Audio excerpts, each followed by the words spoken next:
Morning students. आज हम लोग जॉन किट्स के द्वारा लिखी गई पोएम ओड टू ऑटम पढ़ेंगे। मैंने पहला पार्ट बनाया था जिसमें अबाउट द पोएट था। ये सेकंड पार्ट है, इसमें हम डायरेक्ट पोएम पढ़ेंगे। आपकी जानकारी के लिए बता दूं, इसमें 3 स्टैंजा हैं और 33 लाइन्स हैं, यानी हर स्टैंजा 11 यानी 11 लाइन्स का होगा। लेकिन मैंने इसे हर स्टैंजा को 4-4-3 में बांटा है, यानी एक स्टैंजा में 4 लाइन, फिर 4 लाइन और फिर 3 लाइन में हम पढ़ेंगे।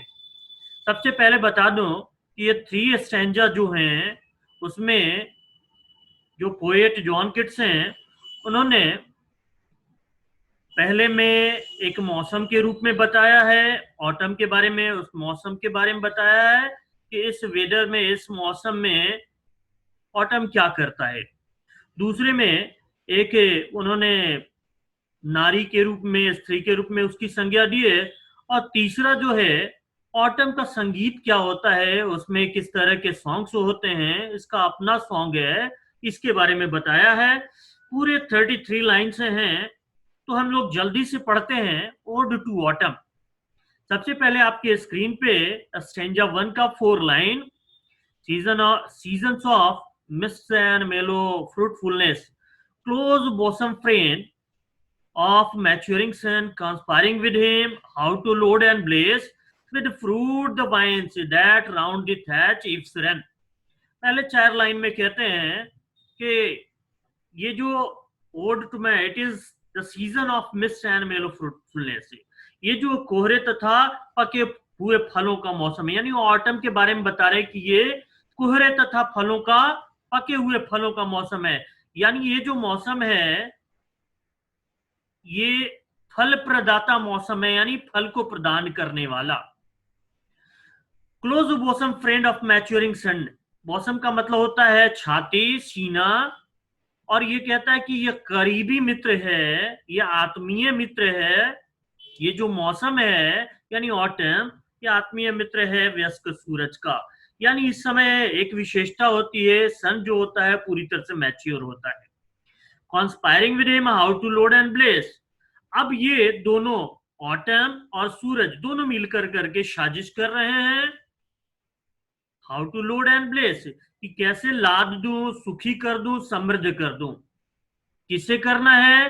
With fruit the vines that round the thatch eaves run, ये लताएं जो हैं उनको फलों से, वो लताएं जो छज्जों से, यानी जो थैच का मतलब होता है, यानी जो कच्चे मकान होते हैं उसके छत को थैच बोलते हैं। और इफ्स का मतलब ओरी या किनारा होता है। तो इसके ओरी या किनारे से गुजरते हुए जो लताएं उनको फलों से लाद देने का ये सूरज और ये मौसम जो है जिसे ऑटम कहा गया है, ये दोनों मिलकर साजिश कर रहे हैं। सेकेंड स्टेंजा आपके स्क्रीन पे है, ध्यान से देखिएगा। To bend with apples the mossed cottage trees and fill all fruit with ripeness to the core, to swell the gourd and plump the hazel shells with a sweet kernel to shade budding more। Second stanza में कहते हैं कि ये तो सूरज और autumn दोनों मिलकर करके, द सन और ऑटम मिलकर करके साजिश कर रहे हैं, और इनके साजिश का अगला हिस्सा है टू बेंड विद एप्पल्स, यानी जो एप्पल्स के जो ट्रीज हैं उनको झुका देने का। द मॉस्ड कॉटेज ट्रीज, ये जो एप्पल्स जो हैं ये काई लगे हुए, ये झोपड़ी के पेड़ हैं, यानी तथा झोपड़ी के काई लगे हुए सेबों के पेड़ों को झुका देने का साजिश कर रहे हैं। And fill all fruit with ripeness to the core, और इनके साजिश का अगला जो हिस्सा है कि सभी फलों को एकदम, कोर का मतलब होता है अंदर तक, ये रस से भर देने का, पका देने का साजिश कर रहे हैं। तो स्वेल द गॉड, और जो लौकी या कद्दू है इसे फुला देने का। And plump the hazel shell से, और जो पहाड़ी गिरियां हैं, पहाड़ी बादाम या अखरोट कह लीजिए, इसको कवच तक यानी शीर्ष तक सुझा देने का ये षड्यंत्र कर रहे हैं विद अ स्वीट कार्नेल। किसके साथ? स्वीट का मतलब मीठा होता है, कार्नेल का मतलब होता है गिरियां, यानी उसके अंदर का जो नट्स होता है उसको पूरी तरह से सुझा देने का साजिश कर रहे हैं, टू सेट बडिंग मोर। और इनके साजिश का अगला हिस्सा ये है कि ये ज्यादा से ज्यादा कलियों को खिलाने की साजिश करें। कौन कर रहा है? सूरज और ऑटम, ये दोनों। And still more later flowers for the bees. आपके स्क्रीन पे है लास्ट के थर्ड लाइन इसके फर्स्ट स्टेंजा 1 के, and still more later flowers for the bees until they think warm days will never cease, for summer has overbrimmed their clammy sails।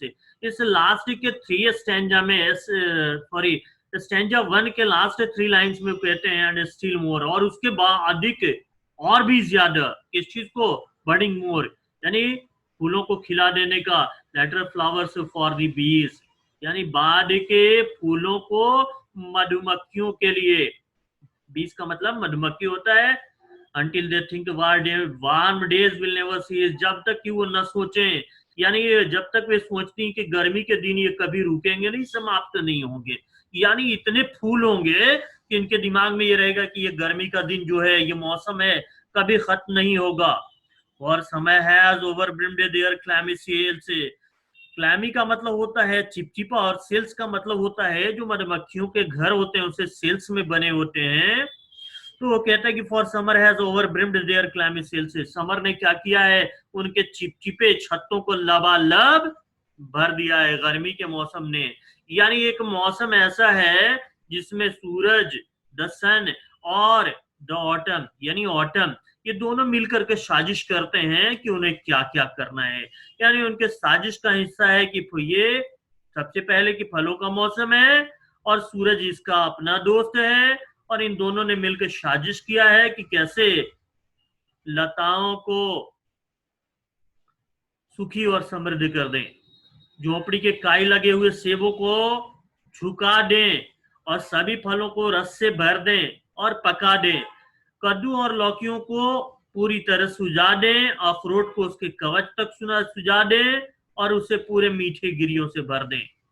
और साथ में वो उनका साजिश ये है कि वो ज्यादा से ज्यादा कलियों को खिला दें, ताकि मधुमक्खी ये सोचे कि अब जो है ये गर्मी का मौसम कभी खत्म नहीं होगा, और उनके जो मधुमक्खी के छत्ते हैं वो चिपचिपे यानी हनी से पूरी तरह से लबालब भरे हुए हैं। ये स्टेंजा 1 का पूरा सारांश है। अगला स्टेंजा आपके स्क्रीन पे। In this stanza, the poet has described the autumn as a woman, यानी महिला के रूप में कवि ने इसकी व्याख्या की है।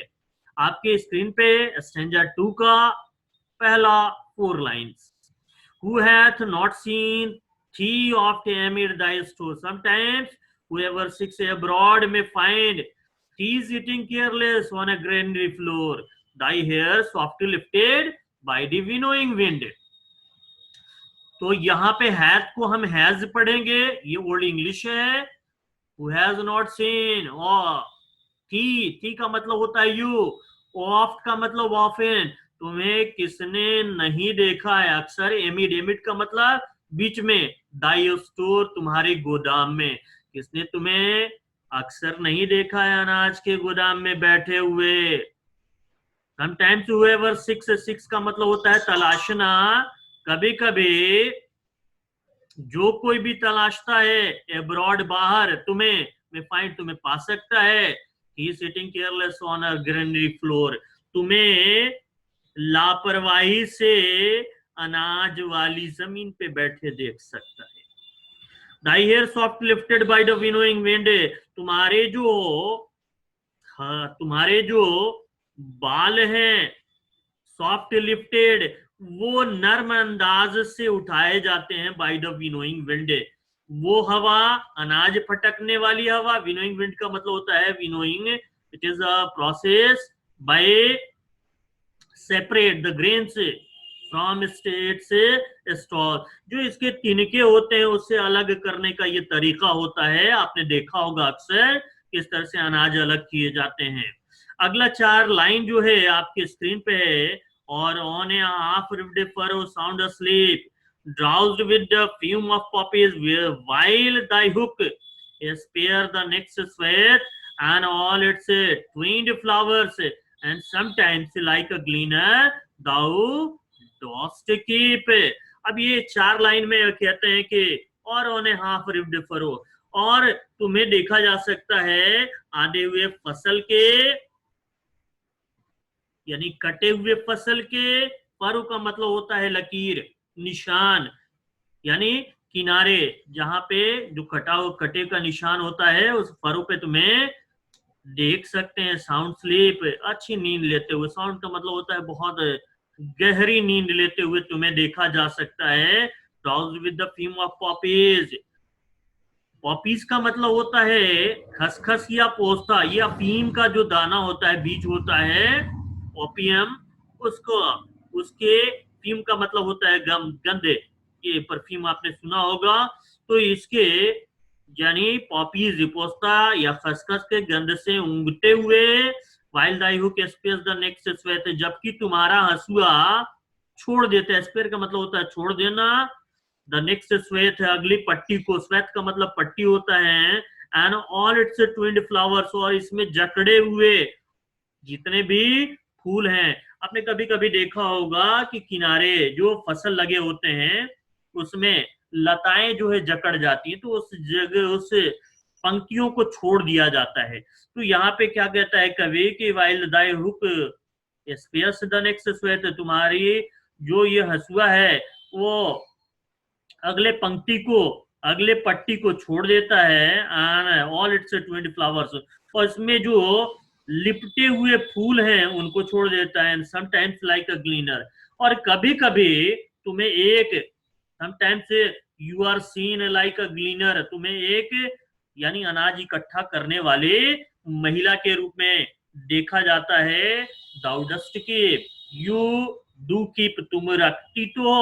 अगले लाइन में ये जो है इस चीज का डिस्क्रिप्शन है जो मैं दूंगा। तो इसमें पूरी तरह से उन्होंने बताया है कि ये जो है ऑटम वो किसी फरो के किनारे अच्छी नींद लेते हुए देखा जा सकता है, या पोस्ता या खसखस के गंध से ऊँगते हुए देखा जा सकता है, जबकि इसका हसुआ क्योंकि नींद में होने की वजह से ये अगले पंक्तियों को और पट्टियों को जो फूलों से लिपटी हुई हैं उनको छोड़ देती है, और कभी कभी ये एक अनाज बिनने वाली की तरह दिखती है जिसने रखा है। अगला लाइन, अगले 3 लाइन में उन्होंने कहा है steady thy laden head across a brook, or by a cider press with patience look, thou was the last watching hours by hours। Last के 3 लाइन में वो कहते हैं, आप ऊपर के लाइन से अगर पढ़ना चाहें, and sometimes like a gleaner thou dost keep steady thy leaden head across a brook, और कभी कभी एक अनाज बीनने वाली की तरह यू डू कीप, तुम रखती तो हो, स्टेडी स्थिर, दाई लेडन हेड, अपने लदे हुए सर को, यानी उसने अपने सर के ऊपर एक टोकरी रखा है, and trying to cross a brook, और वो क्या कर रही है, एक ब्रुक का मतलब होता है छोटी नदी या जलधारा, इसको जो है पार करते हुए, यानी उसने टोकरी सर पे रखा और एक छोटी सी नदी को पार करते हुए ऑटम को देखा जा सकता है।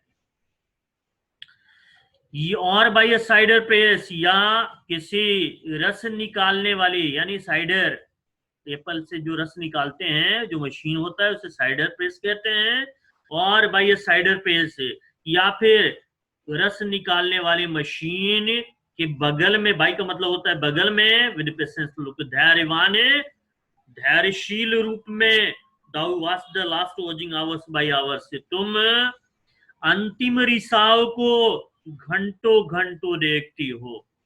यानी इसमें महिला के रूप में बताया है, पहले में बताया है कि जो फसल की कटाई करते हुए थक जाती है और सो जाती है, या फिर अनाज के गोदाम में भी इसे देखा जा सकता है, या फिर एक अनाज को बीनने वाली महिला के रूप में जो छोटी नदी को पार करती है, या फिर किसी रस निकालने वाली मशीन के बगल में बैठे हुए और घंटों घंटों वो क्या करती है, धैर्य रखते हुए उस अंतिम रिसाव को देखती रहती है। थर्ड स्टेंजा का पहला 4 लाइन आपके स्क्रीन पे, इसमें कवि ने इसे एक मौसम के रूप में, और इसमें जो जो गाने गाए जाते हैं, जो गीत होते हैं, जो इसका म्यूजिक है, उसके बारे में बताया है। कहते हैं कि where are the songs of spring, where are they, think not of them, thou hast thy music too, while barred clouds bloom the soft dying day and touch the stable plains with rosy hue।